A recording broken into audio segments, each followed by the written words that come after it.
kita itu akan memetakan Indonesia dengan skala besar 1:5.000 gitu yang saya tahu. Ya ini kaitannya dengan perencanaan ruang atau tata ruang lebih utamanya. Dan saya juga dengar ini didanai oleh Bank Dunia. Mungkin Prof Aris bisa menceritakan lebih awal dulu, Prof. Itu sebenarnya apa sih, Prof, proyek itu? Nah, di dalam tata ruang ini ada satu komponen kunci, Pak. Yeah. Karena namanya menata ruang, aspek lokasi, maka harus ada data terkait dengan lokasi. Okay. Dan data terkait dengan lokasi itu bentuknya ya peta. Siap. Harus ada peta yang akurat, yang bagus, agar tata ruangnya bisa berjalan bagus. Nah, kemudian muncullah Project Integrated Land Administration and Spatial Planning atau ILAPS ini. Okay. Nah, sehingga kita perlu konsisten, tegas untuk mengimplementasikan tata ruang. Jangankan mengimplementasikan, membuat tata ruang dulu. Membuat tata ruangnya belum seluruhnya di Indonesia. Membuat dan mengimplementasikan itu ada satu unsur yang penting yang harus hadir, peta.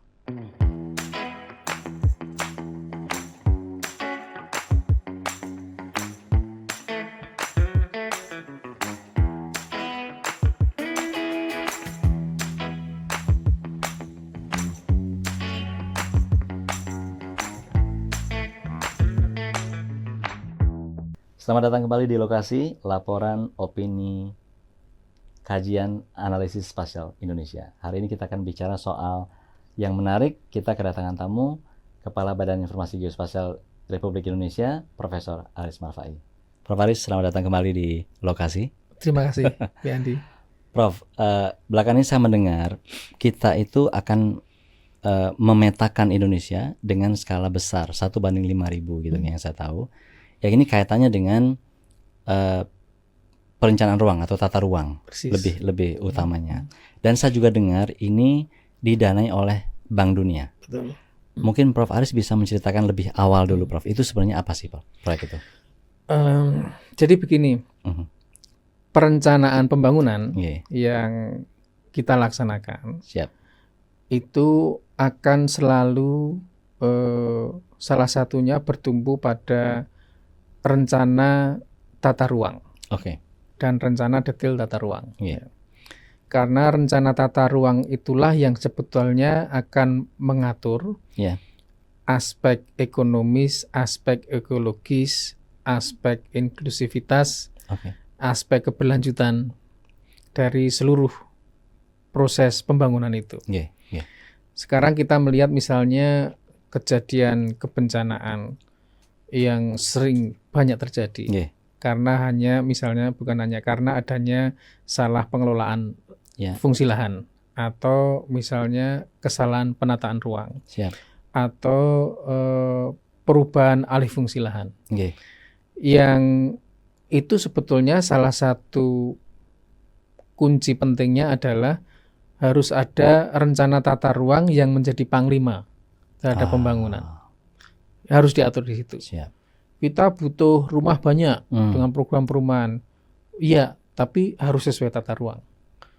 Kita butuh perkebunan sawit yang banyak menghasilkan pertumbuhan ekonomi. Oh iya, tapi harus sesuai dengan tata ruang. Kita bisa eksploitasi tambang. Iya, harus sesuai dengan tata ruang. Agar hidup menjadi lebih harmonis. Sehingga tata ruang itu menjadi kalau istilah kita ya panglima yang mengatur itu antara kebutuhan dengan ketersediaan ketersediaannya biar itu harmonis. Nah, di dalam tata ruang ini ada satu komponen kunci, Pak. Karena namanya menata ruang, aspek lokasi, maka harus ada data terkait dengan lokasi. Dan data terkait dengan lokasi itu bentuknya ya peta. Harus ada peta yang akurat, yang bagus, agar tata ruangnya bisa berjalan bagus. Nah, kemudian muncullah Project Integrated Land Administration and Spatial Planning atau ILAPS ini. Yang sebetulnya program ILAPS ini oleh pemerintah itu dengan World Bank di pemerintahan itu leading sektornya adalah Kementerian ATR BPN, involved di sana BIG, karena tadi sekali lagi ada peta harus masuk di sana.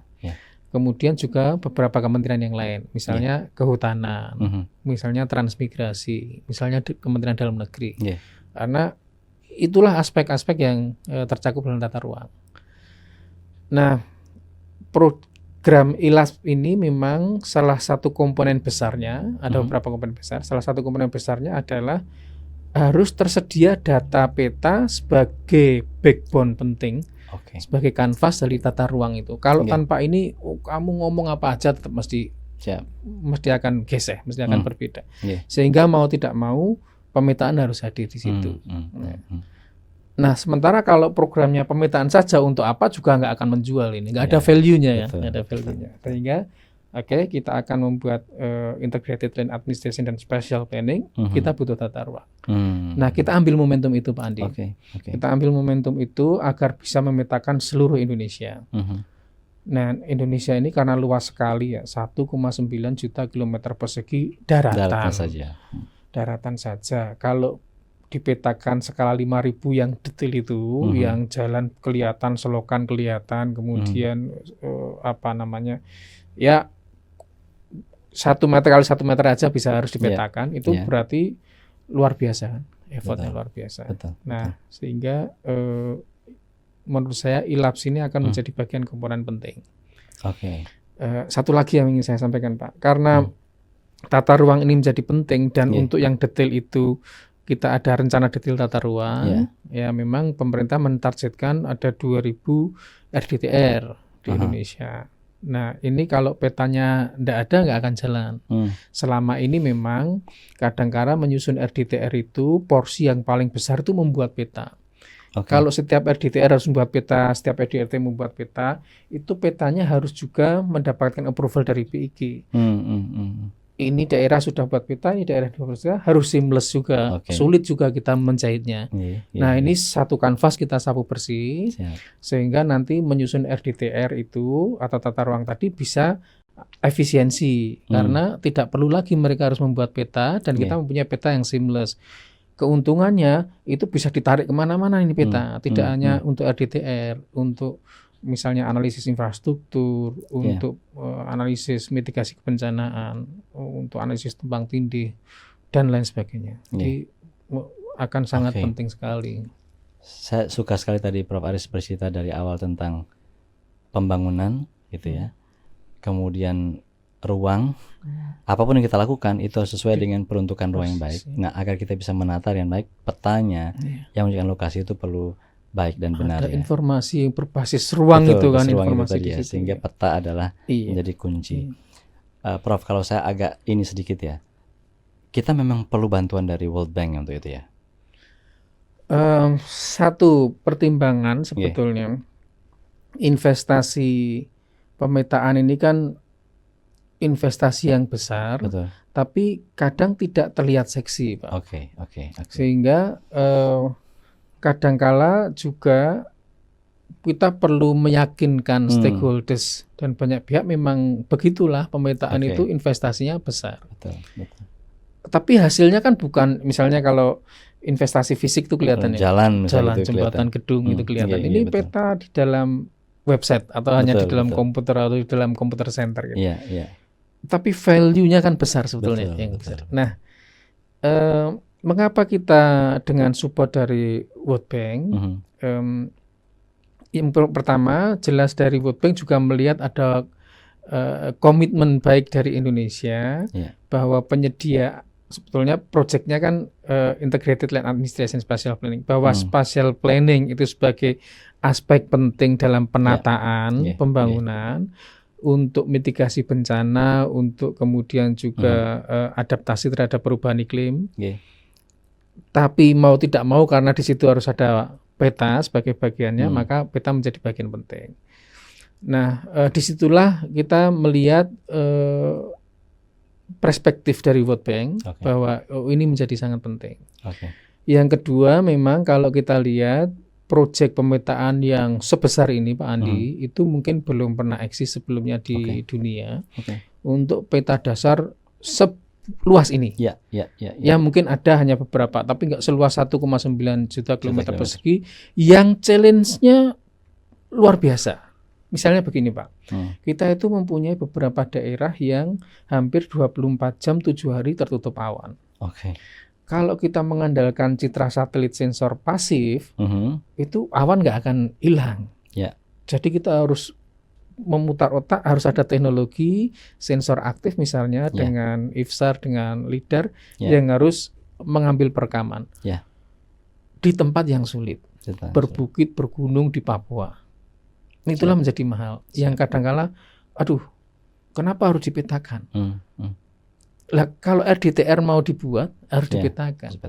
Kalau kita mau monitoring kawasan hutan yang tidak dirambah itu harus dipetakan, Pak.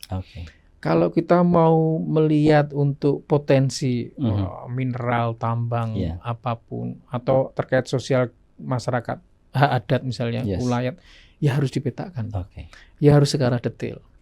Itulah yang menjadikan ini menjadi proyek yang besar. Bagi kami BIG melihat mungkin di dunia belum ada yang penyediaan peta dasar sebesar ini. Itu yang pertama. Yang kedua, dengan unsur selengkap itu. Jadi peta dasar yang ada di Indonesia atau disebut peta rupa bumi ini, di tempat lain kadang disebut peta topografi. Unsurnya itu di tempat kita consider sangat lengkap, Pak. Menurut beberapa negara. Jadi ada 8 unsur. Garis pantainya ada.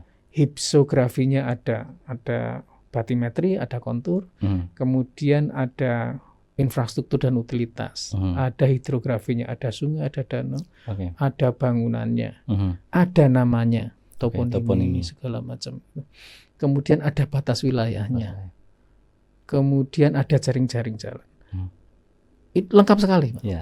Jadi kadang-kala kalau orang, loh kan sudah ada Google, sudah pakai aja Google, kan Google lebih lengkap.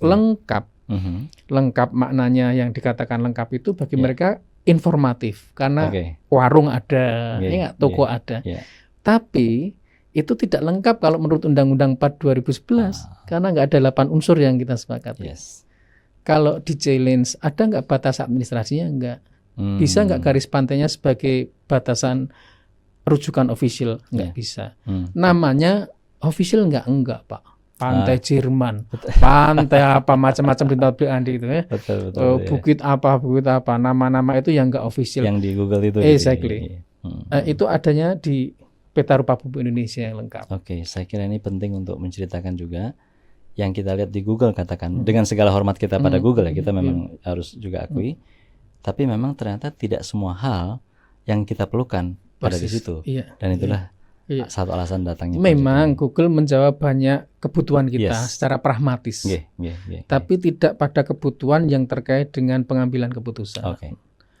Kebutuhan yang terkait dengan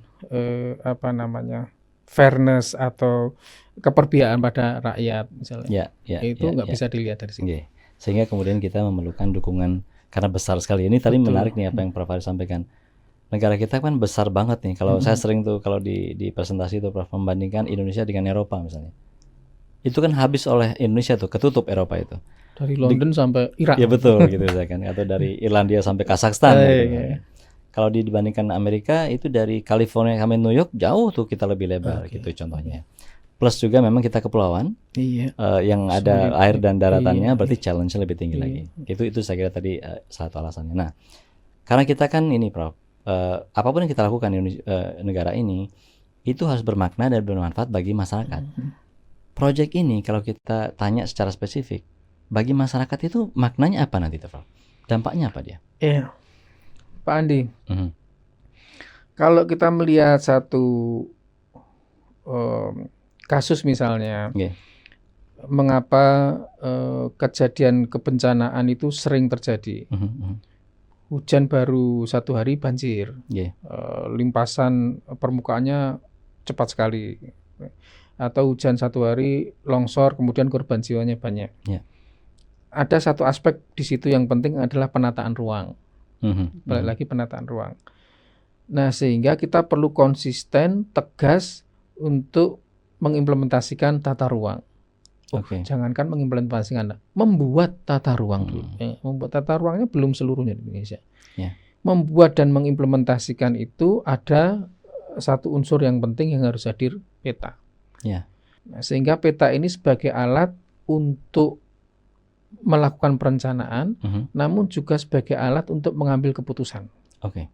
Nah, banyak kehidupan masyarakat yang sebetulnya bergantung pada bagaimana kita bisa mengambil keputusan yang tepat terhadap perencanaan. Yang itu basisnya dari data itu. Misalnya dengan program ini, baik petanya sendiri maupun tata ruangnya, itu sebetulnya kita akan bisa melihat bagaimana kita bisa melakukan bukan advokasi ya, tapi melakukan pelindungan terhadap hak atas tanah misalnya. Aspek hukum hak atas tanah, karena semuanya kelihatan detail.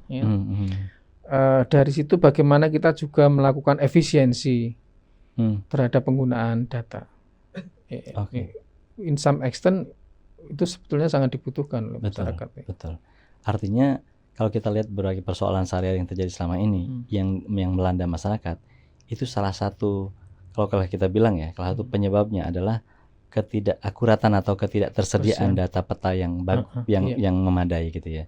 Sehingga begitu nanti ada, secara langsung dan tidak langsung masyarakat akan mendapatkan dampak dia itu akan sendiri. bisa menggunakan itu sebagai instrumen untuk mengambil keputusan, untuk mendapatkan hak-haknya, kebenaran dan lain sebagainya. Oke, Prof. Ini kan kaitannya dengan kalau di dalam istilah itu kan Integrated Land Administration and Spatial Planning. Itu land administration ada di situ ya. Yang saya bayangkan tuh begini, Prof. Pendaftaran tanah ya dalam bahasa sederhananya, itu berarti memang menjadi fokus dari proyek itu ya. Ya, dan proyek untuk land administration akan ditangani oleh Kementerian ATR BPN. Oke. Makanya di proyek ILAPS ini ada dua komponen besar, satu land administration dan spatial planning yang menjadi ranahnya ATR BPN, sehingga BIU-nya ini adalah ATR BPN dan BIG ada di dalamnya. Menjadi koordinator. Sehingga ATR dengan BPN. begitu berarti makin tegas lagi tuh nanti dampaknya bagi masyarakat kan. Karena kalau kita ngomong sertifikat tanah segala itu dampaknya atau langsung kepada masyarakat ya. Persis. Termasuk juga kepastian yang saya pikir ya. Kepastian hukum. Kepastian ya. Makanya kepastian hukum. Ya nanti arahnya juga kepada ease of doing business mungkin gitu ke arahnya. Oke. Prof. Karena misalnya begini, Andi. Ya meskipun kemarin saya di Palu menyampaikan ini waktu kemarin kan ada forum komunikasi oleh Kementerian Koordinator Infrastruktur dengan seluruh gubernur di Sulawesi terkait dengan penataan ruang dan juga sekaligus BIG diminta untuk menyampaikan peta 1:5.000 yang sudah jadi di Sulawesi. Kami tentu bangga dan senang dan juga quite confident lah untuk memberikan data itu agar bisa dipakai untuk dalam penyusunan rencana detail tata ruang. Nah, dalam konteks ini berarti data peta sudah mulai digunakan, Pak. Dalam RDTR. Nah, kaitannya dengan ease of doing business tadi, saya sampaikan di forum itu, dulu World Bank pernah merilis indeks easy of doing business ya. Di 2020 itu menempatkan Indonesia di posisi 70-an, 73 to be exactly di antara seluruh negara, 200 lebih negara di dunia. Yang kalau kita lihat posisi itu berarti sebetulnya kita mempunyai aspek kemudahan dan potensi kemudahan untuk melaksanakan bisnis, hanya perlu didorong, Pak, karena 73 itu bukan jelek, bukan bagus. Iya kan? Malah tengah ya malah kan. Nah, apa yang harus didorong adalah pemerintah kemudian meluncurkan yang disebut online single submission. Jadi proses investasi yang melalui sistem sekali sign on kemudian bisa melihat semuanya. Yang dilihat apa? Berarti peruntukan kan, Pak. Peruntukan berarti harus ada rencana detail tata ruang di situ. Bahasa mudahnya, bahasa bodohnya misalnya investor datang bawa uang dengan koper, saya harus buat gedung di mana ini. Kemudian dilihat dari OSS-nya, tata ruangnya. Kalau tata ruangnya nggak bisa. Dan tata ruang detail. Tata ruangnya basisnya harus petanya ada. Sehingga pemerintah mentargetkan OSS RDTR ini menjadi penting. RDTR-nya penting, Pak. Mungkin petanya ya menjadi ikut-ikutan penting. Yang menjadi kepentingan penting karena nggak akan terjadi kalau nggak ada peta. Terjadi, tapi inefisiensi karena seperti yang saya sampaikan tadi harus membuat peta dulu. Ini yang dibuat oleh ini beda dengan yang ini, nanti nggak seamless segala macam. Nah dari itu maka peta yang hadir ini akan mendukung untuk easy of doing business. Right. Oke, saya kira sangat tepat itu. Nah kaitan sama ini, Prof. Ini kan Bank Dunia ya, dia pasti punya interest global. Nah isu-isu global yang kita hadapi hari ini misalnya apa seperti climate change. Itu gimana kaitan? Saya kira pasti juga Bank Dunia dan ini topiknya memang kaitannya dengan climate change. Saya kadang juga berpikir Pak, ini kalau proyek pemetaan tok nggak jalan Pak, value-nya nggak kelihatan. Value-nya nggak kelihatan, mau diapain? Makanya apa namanya? Spatial planning. Ya, kreativitas kita mengaitkan dengan. Dan konteksnya itu climate change. Justru kita sekarang di-challenge. Terus apa hubungannya antara menyediakan peta dengan climate change? Nah, itu saya penasaran juga tuh. Dalam banyak hal Pak Andi, kalau kita melakukan mitigasi terhadap perubahan iklim, kita selalu akan melihat dinamika fungsi lahan. Oke. Ngomonglah carbon storage, berarti kawasan hutan, berkurangnya kawasan hutan. Dari mana ini bisa dimonitoring kalau mau skala detail? Peta Pak. Peta dasar kita itu sudah ada penutup lahannya kok. Penutup lahan itu bisa vegetasi, non vegetasi, vegetasi bisa hutan, macam-macam bisa diidentifikasi lagi. Kalau di peta dasarnya nggak muncul, tapi di raw akuisisi datanya, raw datanya kan ada. Pasti tinggal diolah aja bahwa itu hutan atau nggak hutan. Jangan-jangan kita ngomong hutan kita coverage-nya sekian juta itu ya masih status hutan, cuma pohonnya nggak ada. Mungkin saja loh, mungkin saja. Jadi pemetaan ini salah satu nanti akan mengungkap itu juga kan? Persis, makanya dalam konteks climate change. Dalam konteks yang lain misalnya pertumbuhan kota yang semakin besar ini kan akan mempengaruhi dinamika juga. Nah, seberapa besar urbanisasi ini bisa dilihat, dimonitor, dimodelkan. Salah satunya dengan peta ini tadi untuk melihat antisipasi, mitigasi terhadap perubahan iklim. Kemudian di peta itu kita juga karena kombinasi peta otomatis kita juga menyediakan data geodetik kita misalnya station course-nya, station pasutnya, yang itu bisa melihat contoh yang selama ini sudah kita kerjakan land subsidence, kemudian sea level rise. Jadi lebih mudah Pak untuk melihat itu sebagai dampak dari perubahan iklim. Banyak sekali sebetulnya. Luar biasa. Karena saya juga pasti meyakini kalau Bank Dunia mendanai dia pasti ada isu yang lebih besar lagi yang dia pertimbangkan dan itu memang terhadap climate change ya. Dari yang global Prof, kita balik lagi ke yang lebih sempit nih sekarang. Tadi kan kita udah bicara soal dampaknya bagi masyarakat, sekarang saya akan sempitkan lagi kepada masyarakat adat. Ini bagaimana pertimbangannya ketika merencanakan program ini bahwa masyarakat adat pun akan mendapatkan dampak positif dari program ini? Karena ini satu pemetaan skala detail, maka kita akan bisa melihat lokasi dengan detail. Yang kedua, karena ini kaitannya dengan spatial planning, maka kita akan mempunyai dokumen spasial yang lebih reliable, dengan data yang reliable tadi. Nah, di situ juga tentu termasuk diantaranya adalah hak masyarakat adat, misalnya hak atas tanah, status tanah. Itu berarti akan bisa dengan data ini akan bisa dibantu untuk diadvokasi, dibantu untuk mendapatkan kepastian itu. Baik melalui petanya maupun melalui rencana detail tata ruangnya. Selama ini kan misalnya kasus-kasus yang selama ini kita dengar di media, misalnya hak tanah wilayah diserobot oleh perkebunan, bisa perusahaan besar misalnya, atau konflik antara perusahaan dengan hak wilayah dan sebagainya. Ini kan satu sisi memang ketidakjelasan batas kan Pak, batas lokasi, ketidakjelasan batas lokasi, karena tidak ada data yang bisa mendukung untuk menjadi penengah itu Pak. Nah kalau misalnya perusahaan batasnya hanya lewat IUP sama HGU. IUP-nya kadang juga nggak ada lampiran petanya. Sehingga hak wilayah juga gitu. Ada batasannya zaman dulu apalagi kan Pak. Pokoknya antara pohon itu sampai pohon itu, antara bukit itu sampai bukit itu gitu. Sama-sama nggak jelasnya. Nah dengan data spasial yang 1/5000, kita bisa duduk bersama Pak untuk kemudian digambar lokasi-lokasinya. Oke, sangat clear. Kalau kita tadi masyarakat adat, kita kembali ke kota nih sekarang, Prof. Di kota itu kan kota, tapi ternyata sebenarnya juga banyak masalah di situ. Pemukiman kumuh. Kita nyebutnya masyarakat miskin kota gitu ya. Itu semestinya saya bayangkan proyek ini juga akan berdampak membantu mereka ya. Gimana tuh, Prof?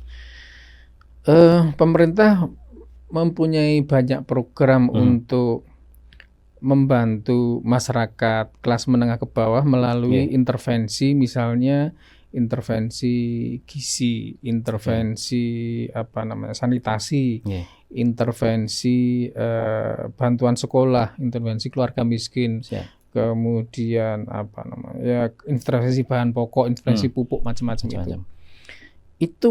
Masalahnya kan distribusi pada suatu lokasi, Pak. Nah, kalau ngomong distribusi pada suatu lokasi, maka harus ada by name, by address, by koordinat.